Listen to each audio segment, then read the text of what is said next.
Hey, everybody. Happy Tuesday. Transformational Tuesday. That's what I like to call it.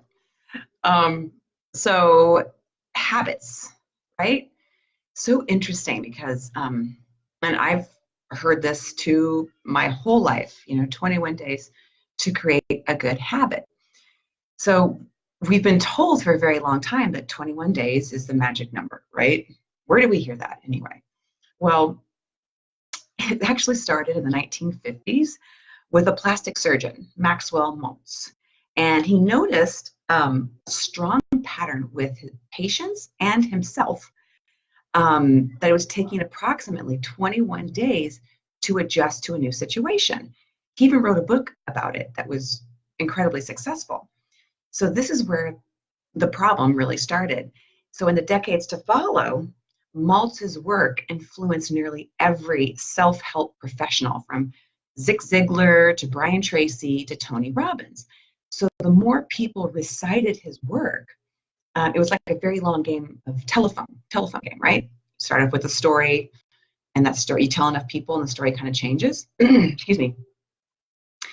So, for it takes that whole thing is he said it takes approximately 21 days to establish a good habit.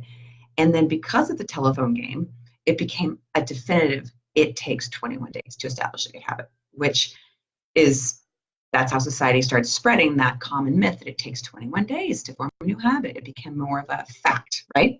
When in fact, it's not. So, dangerous lesson. If enough people say something enough times, then everyone starts to believe it. So, it makes sense though, right? Why the 21 days myth would spread. It's easy to understand.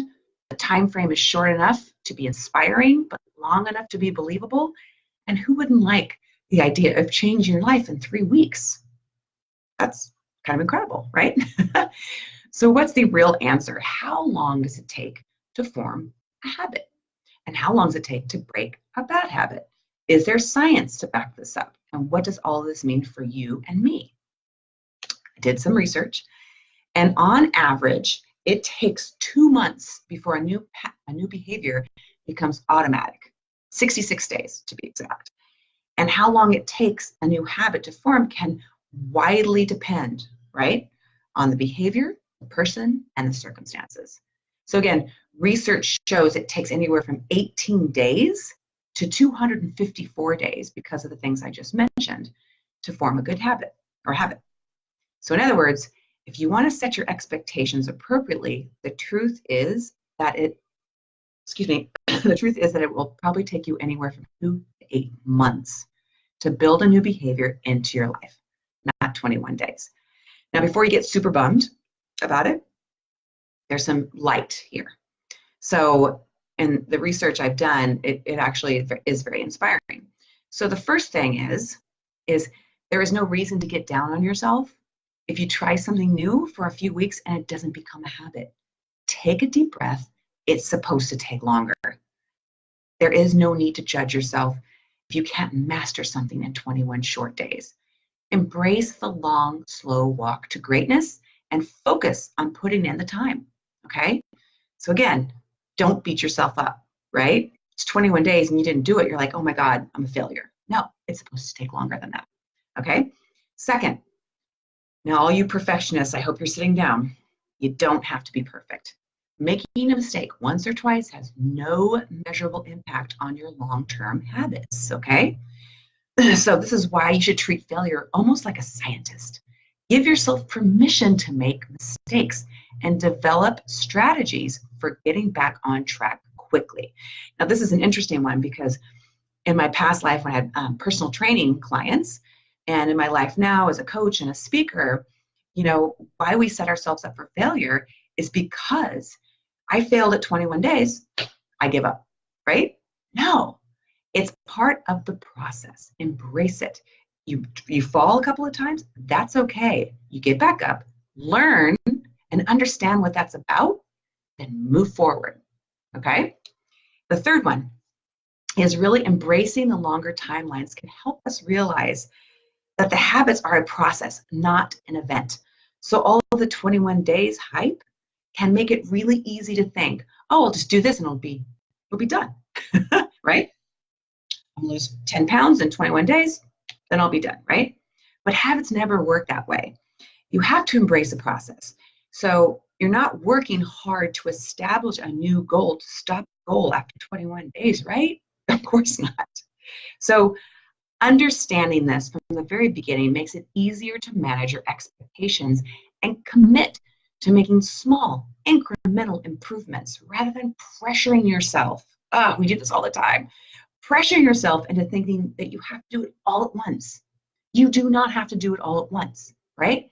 So if your goal is weight loss, break down exactly what that means to you. And I'll share a little bit more about that. So what is a new habit you want to form, right? Let's talk about weight loss since we're on. What is the one small thing you will do in your nutrition to help you with that goal, right? Remember, small things. Maybe you're a 2 drink or 2 soda a day person, right? What if you had 1 soda a day, right? What if that you drink 1 soda a day, all of a sudden that becomes a habit? You just start drinking 1 soda a day. Think small changes or big changes. I hope that makes sense. So at the end of the day, how long it takes to form a particular habit doesn't really matter that much. Whether it takes 50 days or 500 days, you got to put in the work, okay? And the only way to get to day 500 is to start with day 1. Forget about the number and focus on doing the work. Create awareness, which is the huge part of it, along the way, and watch the magic happen, you guys. Again, you know, when I had my coaching life, my personal training life, when I'm speaking to people, we put so much tremendous pressure on our goals and what we want to do and habits we want to create. And really it comes down to, you are a human being. So take that goal and dissect it. Break it down into easy, digestible things that you're going to do throughout the day, throughout the weeks, throughout the year, and watch how those habits form. If you are trying to establish, I'm trying to lose weight before a high school reunion or a wedding or my vacation, why? Ask yourself why. Why wouldn't you love yourself enough to continue on with your wellness after that vacation, after that reunion, right? So really understand why you want to establish this habit to begin with. Are you doing it for yourself? Are you doing it for others? Is this goal important to you? And if it is, you'll do it. You'll find a way. You'll make it a priority. And it starts by cutting and breaking these things down. Okay? All right. I hope that was helpful. So take the number off of habits and just enjoy this ride of life and this roller coaster that we're on together. You're a human being. You're going to fall. Pick yourself up and keep moving forward. Learn along the way. Understand yourself in a way you've never understood yourself. You're a beautiful person, right? So peel that onion. All right? Okay, everybody. Have a fantastic rest of your week. Give yourself a pat on the back. You guys are amazing. And I will talk to you next week. All right? Talk soon. Bye-bye.